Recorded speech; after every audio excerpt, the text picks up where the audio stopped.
Welcome to chapter 20. Peter rubbed his chisel handle with the oiled steel wool, trying to resist the urge to throw it across the barn. The morning had been good. He crutched over field and woods, through mud and gravel, up hills and down rock fences, over stone walls and under fences.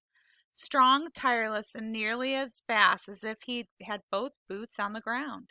At noon, he told Vola he felt ready to go now, and he was, but she ignored him as usual. She ordered him into the barn to rest and take his crutches hostage. Foot up, polish some tools, get the hand feel of them.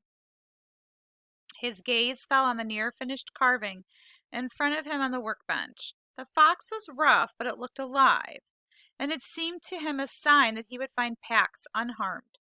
Although it felt dangerous to hope, he allowed himself to imagine the scene. He would call for Pax at the spot where he left him, and Pax would come bursting out of the woods and probably knock him down in his happiness, and they would go home together. "You're going to polish that handle right off, boy." Peter jumped. "I didn't hear you come in."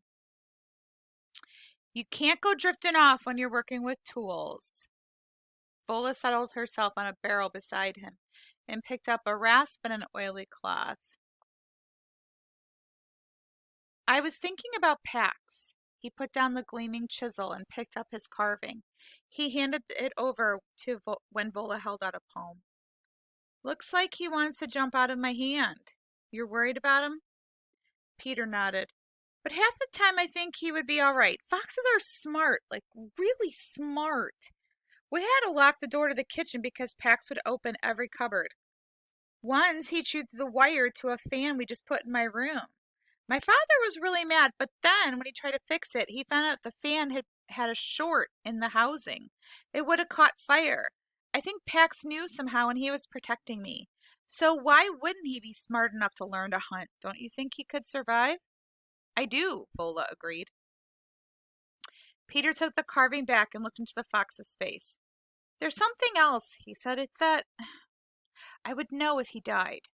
And then he told Vola what he never told anyone else, about the merging he felt sometimes with Pax.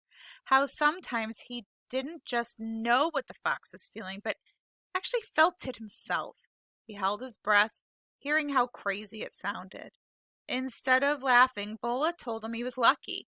"You've experienced two, but not two. That's on your board. Two, but not two. I didn't know what it meant.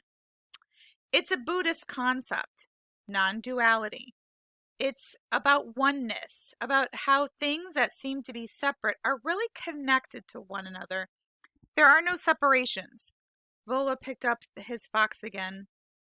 "This is not just a piece of wood. This is also the clouds that brought the rain that watered the tree, and the birds that nested in it, and the squirrels that fed on its nuts. And it is also the food that my grandparents fed me that made me strong enough to cut the tree. And it's the steel and the axe I used.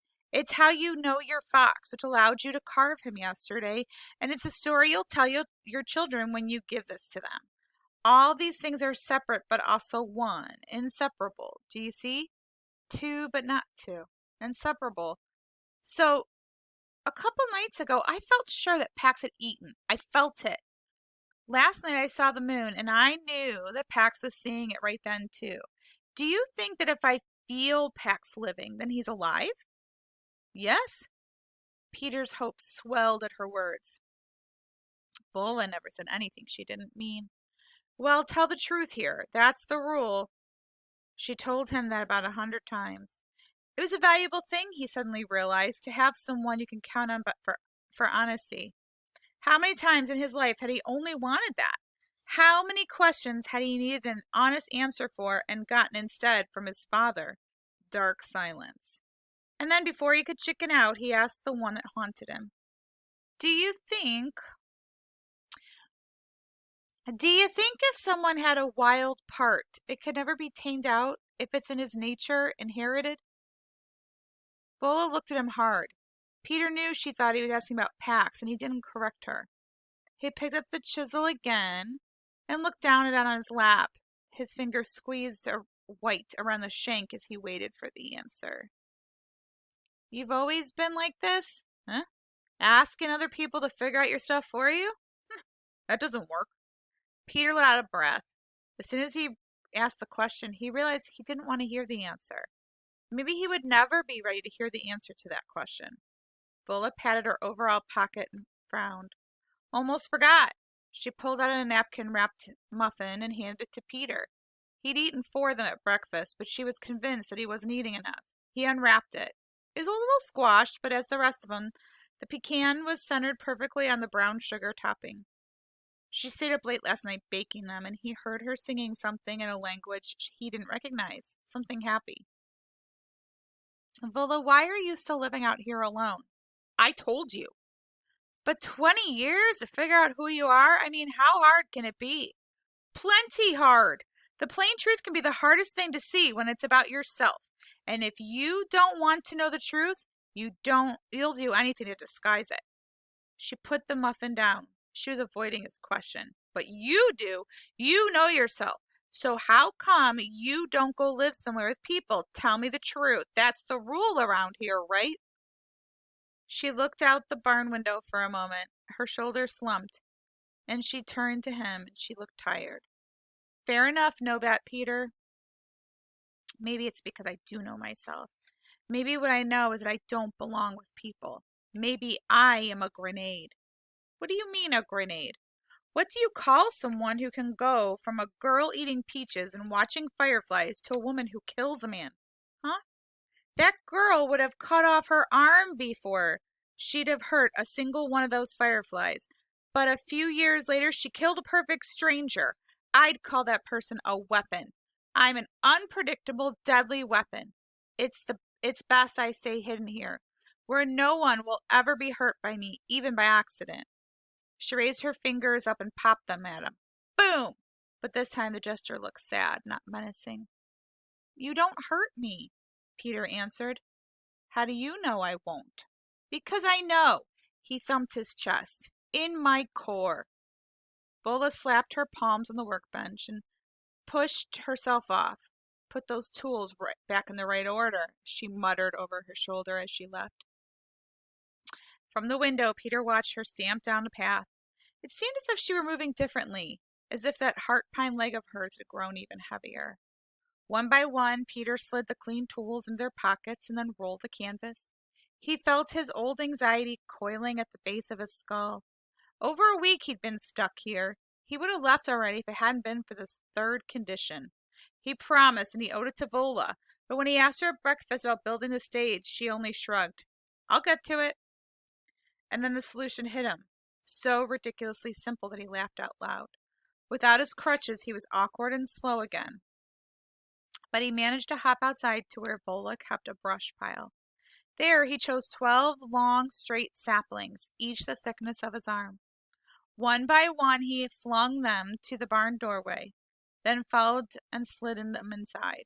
On the sawhorses he stripped them of their branches and set to work. About 2 hours later he had a stage. It wasn't much to look at, the corners raggedly notched and lashed with twine, mismatched scrap boards nailed to the frame for walls and the floor. But when he strung a length of burlap over the top, he smiled. Piece of cake, he said to Francois, who had wandered in and stopped to sniff the frame in obvious admiration. Piece of cake. I made a stage. It's in the barn. Vola looked up from the chicken she was plucking. She eyed the branch Peter was leaning on and motioned to his crutches propped against the kitchen counter. Peter reached for them, slid them under his arms, and felt the immediate comfort they brought. I can do that puppet show for you now. Come to the barn. I have work to do now, but all right, tonight. And then I can leave, Vola. I'm ready. Vola laid the chicken on the table inside. You are not ready. You sleep indoors, dry and warm. You have clean water, and someone cooks your food for you. But all right, tomorrow I will test you. 10 miles. You hike 5 miles. Show me you can make a camp on one leg and hike 5 miles back, and we'll talk. Peter watched her gather up the chicken feathers and tuck them into a pouch. And then it struck him. Nothing would change after he left. Vola would save her feathers, would make her puppets all alone in the woods, more and more and more of them, and tell that soldier's story to no one. That's the end of chapter 20.